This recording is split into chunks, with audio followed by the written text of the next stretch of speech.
Ayan, ang ganda ko na. Oh anak, nasa bahay ka lang, naka-makeup ka pa?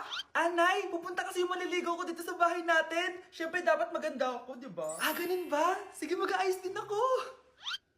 A few moments later.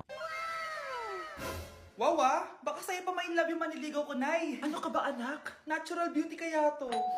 Anay, nandito na siya. Ayusin mo, ha. Ako bahala anak. Uy, pasok ka. Ah, hello po, tita. Nice to meet you po. Ah, ikaw pa rin maniligaw ng anak ko. Ah, ako nga po. Mahal na mahal ko po yung anak nyo. Mahal agad? Kakakilala nyo pa lang. Nay, wala naman yung tagal ng pagsasama. Opo, tita. Ipapaalam ko na din po sana siya na... Ha? Magtatanan na kayo? Hindi pwede. Ang OA mo, Nay. Ah, na maging girlfriend ko po siya. Ah, mayaman ka ba? Ano ba yung mga tanong mo, Nay? Ah, sakto lang po. Sakto? Ay naku, baka wala ka mapakain dito sa anak ko ha. Matako pa naman tong babaeng to. Pero magtatrabaho po ako na maayos para sa future naming dalawa. Nay, sige na. Payagan mo na siya.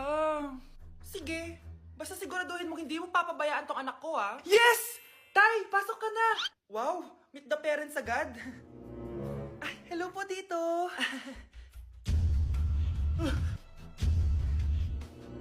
Bakit, Nay? Ex ko yan, anak.